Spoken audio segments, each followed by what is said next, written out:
I remember growing up in Nigeria. Hopefully you can guess where I'm from.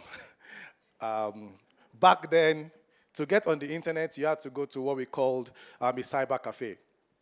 You'd walk in, hand over maybe 100 naira, and you get about 30 to 1 hour of browsing time, we call it.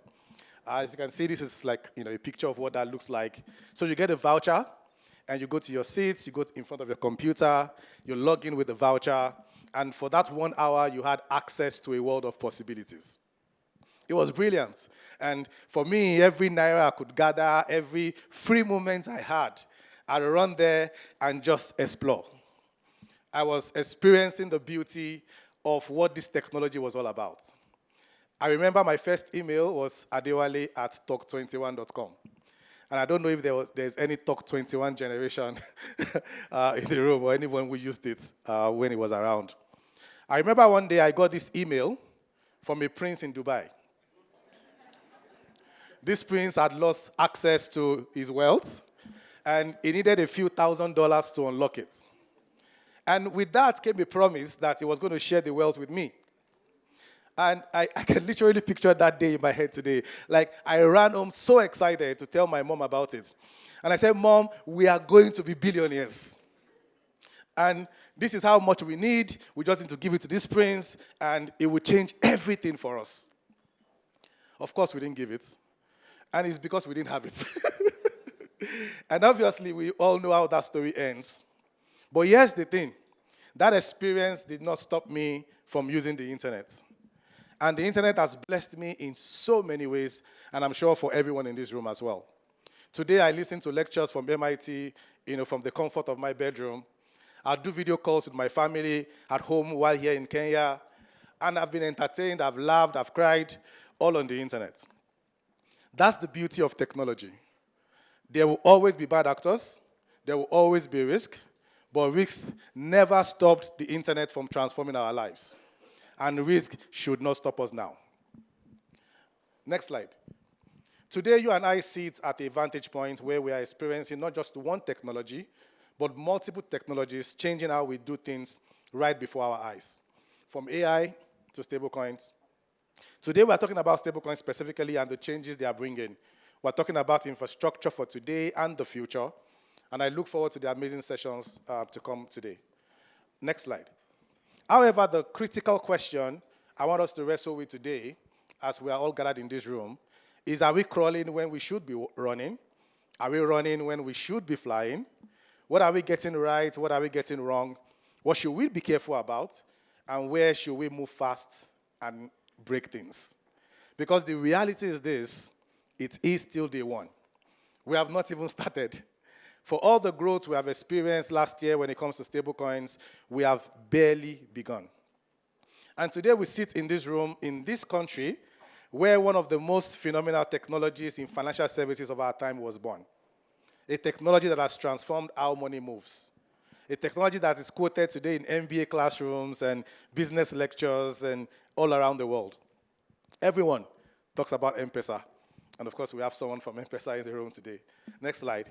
I remember passing through the airport and seeing that phrase, the nation where M-Pesa was born. That speaks volumes about this country. That speaks volumes about what is possible here. The next slide, please.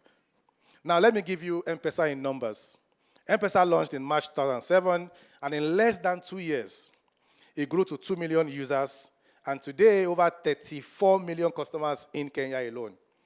In 2024, it processed over 20 billion transactions, totaling over $300 billion, a number that is 2.5x more than Kenya's GDP.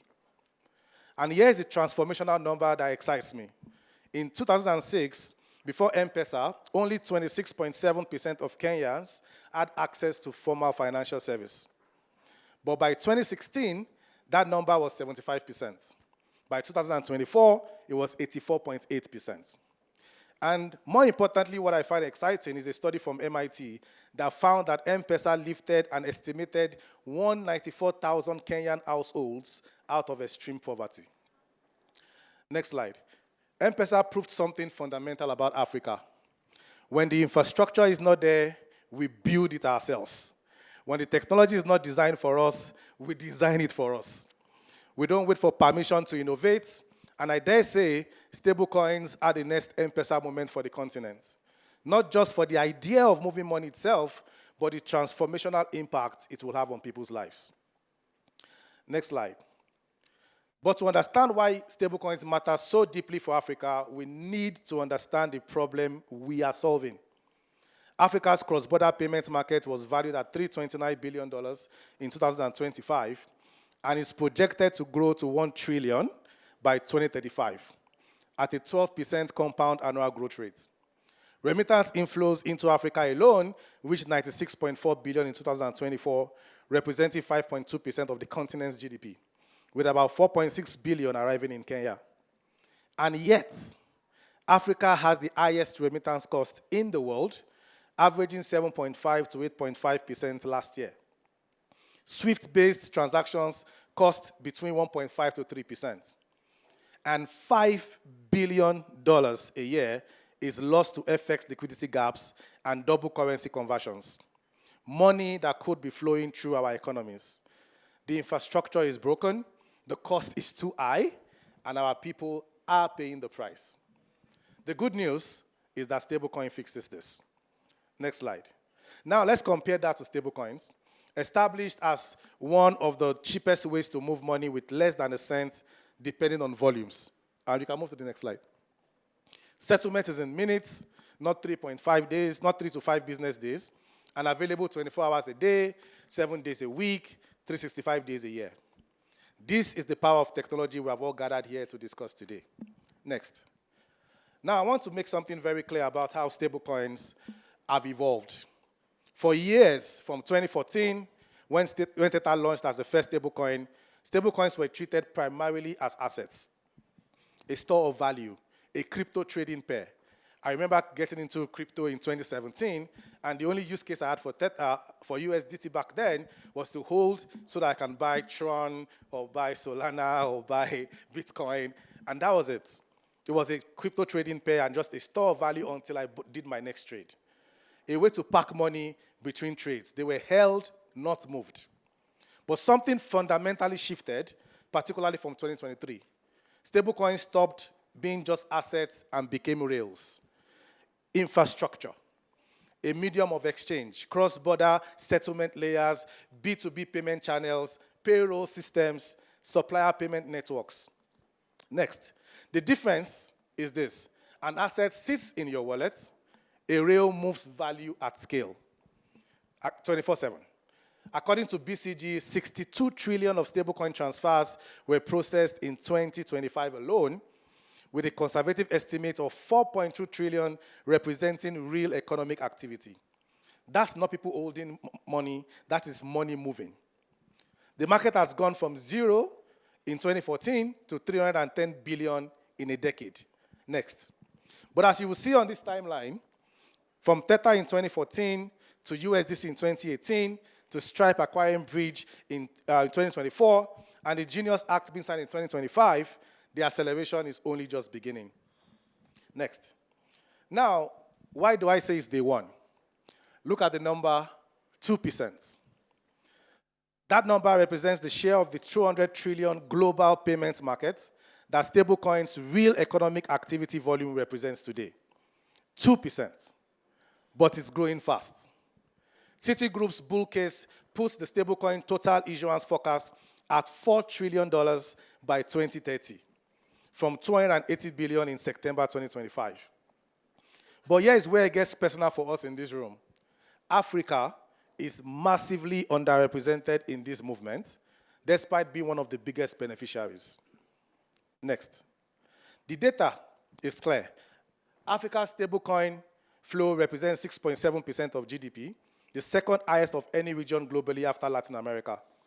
43% of all crypto activity in Africa is stablecoins. Nigeria alone processed 22 billion in stablecoin transactions between July 2023 and June 2024. Sub-Saharan Africa moved 205 billion on-chain in the year ending June 2025, a 52% year-on-year increase. And yet, Africa is 17% of the world population, but holds approximately 2.3% of global stablecoin supply. According to the 2005 TRM Crypto Adoption Report, which is to your right, not a single African country ranks in the top 10 for stablecoin adoption. Nigeria, which is the highest ranked, is 12th globally in crypto adoption and second in mobile money, mobile crypto wallet usage. However, we know that across Africa, the need exists and the demand is there. Next. If you are still wondering whether stablecoins are a fringe experiment, let me show you who else is in this room. Overall, 2025 was the year of institutional adoption for stablecoins. We can move to the next one. Stripe acquired Bridge for $1.1 billion, as we all know, specifically to build stablecoin payment infrastructure.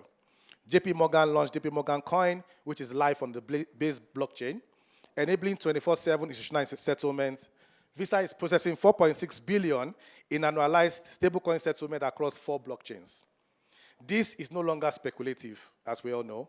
The world's largest financial institutions are not dipping their toes, they are diving in head first. The question is not whether stablecoins will become mainstream financial infrastructure, they already are. The question is whether Africa will be a participant or a spectator. Next. Now, to those who are concerned and worried on every level, and regulators and more, I know the hesitation, I understand the concerns, we all do. The risks are real, and I don't want to pretend that they aren't. Illicit finance, money laundering, currency substitution, monetary sovereignty, consumer protection, these are legitimate concerns. But the truth is the world is not ignoring this risk. The world is building frameworks to address them. Next. In July 2025, the United States, of course, signed the Genius Act into law, the first comprehensive stablecoin legislation requiring one-to-one reserve backing and so on. MiCA is live. UAE's PTSR framework is live. Singapore has the mass stablecoin framework. And right here in Kenya, the VAPS Act was enacted in October 2025, making Kenya the first African nation with a stand-alone VAPS bill to establish a comprehensive regulatory framework. Today, all over the world, 28 jurisdictions now have or are developing stablecoin frameworks. The path forward is not unregulated chaos. It is clear, proportionate, risk-based oversight. FATF-aligned AML CFT frameworks, license issuers, reserve requirements, on-chain transparency, and more. Next slide. But here is what I want to say directly to everybody in this room. We cannot allow fear to stop us from innovating. And adopting useful technology. Remember my Dubai Prince email? The internet had bad actors from day one. If we had banned the internet because of phishing scams, none of us would be in this room today. Saying no without strong and affordable alternatives does not do us much good. It hurts the continent and our people. People will find a way to access these tools anyway, through informal channels, VPNs, WhatsApp groups, offshore platforms. The choice is not between stablecoins and no stablecoins. The choice is between regulated stablecoins and non-regulated stablecoins. Next slide. Let me show you what this looks like in practice. A recent research by BCG, as I quoted earlier, estimates conservatively 350 to 550 billion in stablecoin payments for real goods and services were processed in 2025. This is not speculation, not trading, real economic activity. B2B payments make up approximately 40% of real stablecoin transactions, growing 65% year on year. Supplier payments, invoice settlements, intercompany transfers. C2C remittances represent 25% of volumes, growing at 75% year on year. The fastest growing segment. We also see B2C inflows, which includes freelancer payments and gig economy payouts. But let's break this down into what all this means for ordinary people across this continent.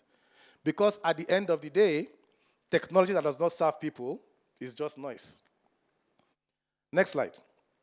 Global trade access, a use case in point, where a trader in Nairobi can now sell to a buyer in New York and settle the payments instantly in stablecoins. A business in Lagos can accept payments from anywhere in the world. This is all about opening global payments for African businesses at a level never seen before and keeping more wealth on the continent. Today, we have talent without borders. Our developers, our designers, our creatives, they can now be hired by companies all over the world without leaving these continents. Salaries arrive in minutes, not in weeks, and that money stays here. It feeds families, it pays school fees, it stimulates local economies, and talent doesn't leave, the wealth comes here. Supply chain efficiency is another case in point. Businesses can pay suppliers seamlessly across borders, continuing to serve their communities and creating jobs at scale. No more days waiting for swift payments, no more 2.5 transaction fees eating into already thin margins. Additionally, I believe that stablecoins can also ease the pressure on central banks when it comes to making USD liquidity available to their people. Citizens can access dollar-denominated value through stablecoins without necessarily depleting national reserves. This isn't a threat to monetary sovereignty, it's a pressure valve that can actually support it. People can now trade and accept payments for their goods globally. They can pay to bring in goods seamlessly, and ultimately, it's more wealth kept in Africa, more jobs created, and more communities served. In the end, this is about prosperity and freedom for Africa and Africans. As I begin to close, let me close where I started. It is still day one.